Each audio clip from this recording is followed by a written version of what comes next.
Crônicas do Amanhecer, por Feijão Centro Espírita Allan Kardec de Balneário Gaivota. 1º de dezembro de 2019. Hubble captou o fim de uma nebulosa planetária que pode representar o futuro do Sistema Solar. Parte 3. A NASA publicou na passada semana uma imagem captada pelo telescópio espacial Hubble de uma nebulosa planetária. A NGC 5307 encontra-se na constelação dos Centauros a cerca de 10.000 anos-luz da Terra. Tal como explicam os cientistas da Agência Espacial Norte-Americana, uma nebulosa planetária representa o estágio final de uma estrela semelhante ao Sol, que se tornará numa gigante vermelha no final da sua vida. Por isso, sustentam os cientistas da NASA, estas nebulosas oferecem-nos a oportunidade de vislumbrar o eventual futuro possível do nosso sistema solar. As estrelas são sustentadas pela fusão nuclear que ocorre no seu núcleo, o que gera energia. Os processos de fusão nuclear tentam constantemente destruir a estrela e apenas a sua gravidade impede que isso aconteça. Na etapa final da nebulosa planetária, estas forças se desequilibram-se e o núcleo da estrela entra em colapso, sem energia suficiente criada pela fusão. Enquanto isso, as camadas superficiais da estrela são ejetadas. Por sua vez, a imagem recém-publicada pela NASA mostra o que resta da estrela, as camadas externas brilhantes que cercam uma anã branca e que são os restos do núcleo da estrela gigante vermelha. Contudo, alertam ainda os cientistas, este não é a etapa final da evolução de uma estrela. As camadas externas ainda se estão a mover e arrefecer. Apenas daqui a milhares de anos é que estas se dissiparão, deixando apenas uma anã branca levemente brilhante. Segundo os cientistas, o Sol vai inchar. Isto acontecerá rapidamente quando esgotar o hidrogênio no seu núcleo, durante o período de 5 milhões de anos. Entrará então na sua relativamente breve fase mais 130 milhões de anos de queima de hélio. Irá então expandir-se para além da órbita de Mercúrio e depois atingirá a órbita de Vênus. Quando chegar à altura da Terra, terá perdido 4,9020 toneladas de massa para cada ano, 8% da massa da Terra por ano. Aqui está o verdadeiro fim do mundo, mas a zona habitável desaparecerá muito mais cedo. Os astrônomos estimam que migre para longe da órbita da Terra em apenas 1 bilhão de anos. O quente Sol, seu brilho estará mais 10% do que vemos hoje, fará evaporar os oceanos da Terra. Com tanto vapor presente na atmosfera, uma parte subirá para a estratosfera e lá a energética radiação solar ultravioleta vai dissociar, separar o hidrogênio presente na água, molécula de água H. Será partida em dois componentes, o hidrogênio livre H e a hidroxila O. O hidrogênio livre, bem mais leve, será perdido no espaço. A Terra nunca mais terá oceanos. Eventualmente tornar-se-á novamente derretida. De acordo com a crônica anterior, daqui a 1 bilhão de anos é provável que a humanidade evoluída tenha deixado o planeta, que poderá ter chegado à última categoria, os mundos habitados.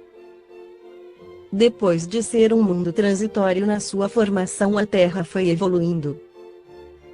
Lembramos a mensagem do Espírito Santo Agostinho, que foi colocada na primeira crônica: ao mesmo tempo em que os seres vivos progridem moralmente, os mundos que eles habitam progridem materialmente. Quem pudesse seguir o mundo em suas diversas fases, desde o instante em que se aglomeraram os primeiros átomos da sua constituição, o veria percorrer uma escala incessantemente progressiva, mas em graus insensíveis para cada geração, e oferecer aos seus habitantes uma morada mais agradável, à medida que eles também avançam na senda do progresso. Assim marcham paralelamente os progressos do homem, o dos animais seus auxiliares, o dos vegetais e o das formas de habitação, porque nada fica estacionário na natureza. Segue o Espírito Santo Agostinho, a classificação de mundos inferiores e mundos superiores é antes relativa do que absoluta, pois o mundo é inferior ou superior em relação aos que se acham abaixo ou acima dele, na escala progressiva. Tomando a Terra como ponto de comparação, pode fazer-se uma ideia do estado de um mundo inferior, supondo os seus habitantes no grau evolutivo dos povos selvagens e das nações bárbaras que ainda se encontram em nosso planeta, como restos do seu estado primitivo. Nos mundos mais atrasados, os homens são de certo modo rudimentares. Possuem a forma humana, mas sem nenhuma beleza, seus instintos são temperados por nenhum sentimento de delicadeza ou benevolência, nem pelas noções do justo e do injusto, a força bruta é a sua única lei. Sem indústrias, sem invenções, dedicam sua vida à conquista de alimentos. Não obstante, Deus não abandona nenhuma de suas criaturas. No fundo tenebroso dessas inteligências encontra-se, latente, a vaga intuição de um ser supremo, mais ou menos desenvolvida. Esse instinto é suficiente para que uns se tornem superiores aos outros, preparando-se para a eclosão de uma vida mais plena. Porque eles não são criaturas degradadas, mas crianças que crescem. Depois de mundo transitório, fomos promovidos a mundo primitivo onde os espíritos ensaiaram os primeiros passos como homens. Com a vinda de Jesus ao planeta há 2000 anos fomos promovidos a mundo de provas e expiações. Nestes mundos a característica básica é ainda o predomínio do mal sobre o bem. A superioridade da inteligência de alguns homens mostra que este não é um mundo primitivo. Mas essa inteligência é muitas vezes usada como forma de dominação e de desvirtuamento. As qualidades inatas são provas que estes espíritos já viveram antes, realizando muitas vezes em outros mundos, seu progresso. Mas são ainda bastante imperfeitos, e por isso estão sujeitos a provas e expiações, como forma de atingir a meta desejada perfeição. A Terra, como sabemos, é um destes planetas de provas e expiações. É conforme o dizer de Emmanuel, uma abençoada escola, onde se regenera o espírito culpado e onde ele se prepara, demandando o glorioso porvir. Mas a misericórdia divina não desampara seus filhos. Periodicamente reencarnam nesses mundos, missionários do bem, espíritos encarregados de vivenciar a moral em toda sua plenitude como forma de fixação na intimidade das criaturas. Mundos regeneradores servem de transição entre os mundos superiores. Nesses mundos os espíritos reencarnantes, apesar de acentuados progressos, ainda acham-se sujeitos a provas, mas sem as angústias das expiações. Sendo o homem ainda materializado, essas provas vão trabalhando nele a desmaterialização que se faz necessária para a entrada em mundos mais evoluídos. Há nestes mundos, por parte de sua humanidade, o desejo da prática do bem. Livre que está dos espíritos ligados ao mal, o homem acha-se desanuviado, e o clima psíquico é bem tranquilo. Informações do Espírito e Emmanuel. O livro Plantão de Respostas psicografado por Francisco Cândido Xavier dizem que em 2057 estaremos entrando nessa nova categoria.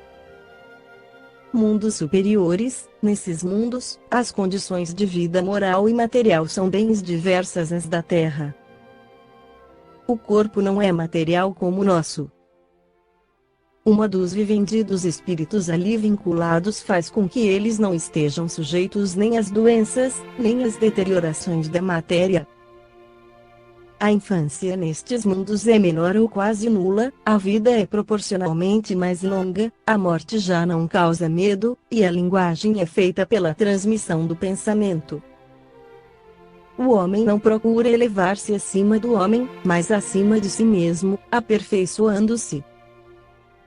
O melhor é saber que viver num destes mundos não é privilégio dos eleitos, mas destino de todos nós, assim que nos purificarmos, pelo trabalho e serviço ao próximo. Mundos celestes ou divinos são habitação de espíritos depurados, onde exclusivamente reina o bem. Provavelmente daqui a 1 bilhão de anos, quando o Sol extinguirá a vida na Terra, já tenhamos chegado a essa última categoria. Esta foi a crônica do amanhecer de 1º de dezembro de 2019. Por Feijão Centro Espírita Allan Kardec de Balneário Gaivota. Que a paz esteja com todos.